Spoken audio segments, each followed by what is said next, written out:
Nous allons continuer le Tanya d'aujourd'hui, le 13 Tevet 5784.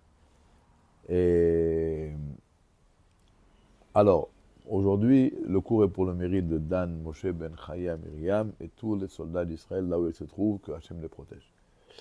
L'Admour laquelle nous a expliqué que l'âme divine réside dans le cerveau, là où est l'intellect, et que l'âme animale réside dans le côté gauche, qui est là-bas le centre des sentiments. Alors on aurait pu croire que ces deux âmes, chacun vit sa propre vie, comme chacun habite dans son propre appartement, sans se mêler de la vie de l'autre. Mais l'Admour laquelle nous fait savoir que ce n'est pas comme ça.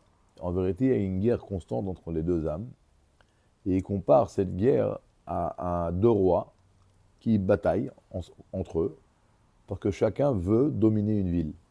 Alors, les deux rois, ce sont l'âme animale et l'âme divine, et cette ville, cette fameuse ville sur laquelle ils se battent, c'est le corps.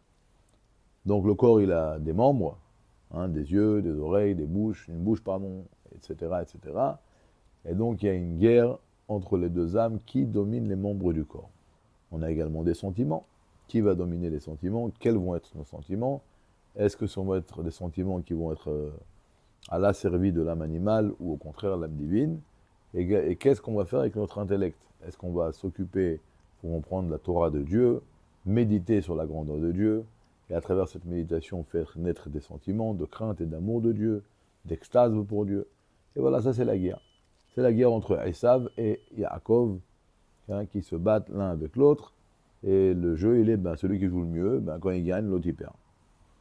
Alors, l'Admour Anakel nous explique que l'âme animale, puisqu'elle vient du niveau de Klipat Noga, comme on s'en souvient bien maintenant, on peut l'élever à la Gdusha. Maintenant, notre âme animale, elle a une puissance, ça s'appelle la force de désirer les choses fortement.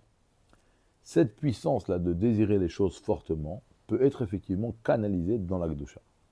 Lorsque nous avons habillé cette force, investir cette force dans des choses négatives, de là va venir le mot des choses négatives, de là vient le mot Yetzerara. Parce qu'en hébreu, ça veut dire également Tsiura, des dessins négatifs. C'est qu'on a pris cette force de désirer les choses fortement et on l'a habillé dans des choses négatives. Mais si on sort cette force-là que l'âme animale a, de désirer les choses fortement, des plaisirs de ce monde, on va pouvoir effectivement investir cette force-là dans le domaine de la Kedusha.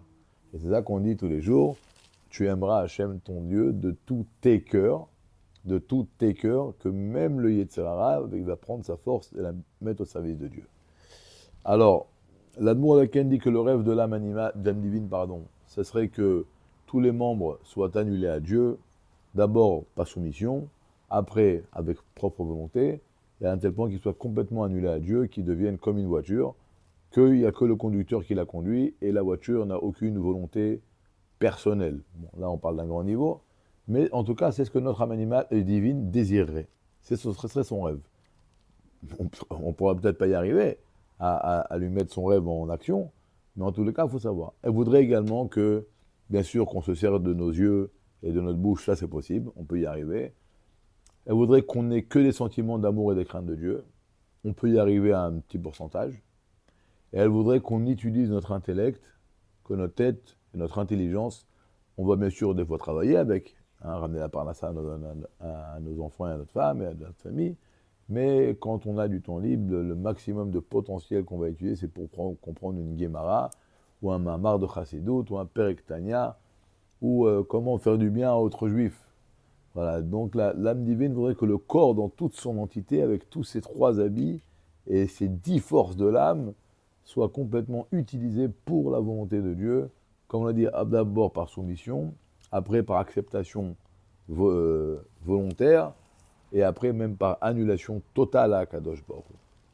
Maintenant, pour arriver à transformer, à sortir cette force de désirer les choses de l'âme animale, d'abord il faut par soumission arrêter de l'investir dans les choses négatives, et après, quand on ne va pas seulement avoir un petit amour de Dieu, mais un amour de Dieu qui va être débordant, qui va, comme un verre dans lequel on va verser de l'eau, que ça va couler, ça va se renverser, il faut que le cœur soit tellement rempli d'amour de Dieu que ça va découler autour et ça va même contaminer l'âme animale.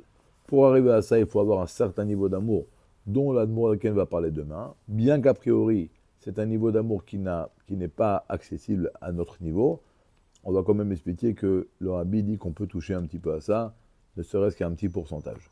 Donc, la conclusion d'aujourd'hui, c'est qu'on doit savoir que le corps, c'est comme la terre d'Israël. L'âme divine, c'est Tzal. L'âme animale, c'est un terroriste. Israël, elle veut diriger tout le pays d'Israël. Mais des fois, ce qu'à Dieu ne plaît, les terroristes viennent et font des petits attentats. Hein, ce qu'à Dieu ne plaise. Il n'y en aura plus. Alors, chaque fois que l'âme animale arrive à pénétrer dans notre corps et prendre la position, la possession de nos yeux ou de notre bouche, qu'on va parler de la shonara, ben, il faut savoir que c'est un attentat. Tout à fait. C'est un attentat.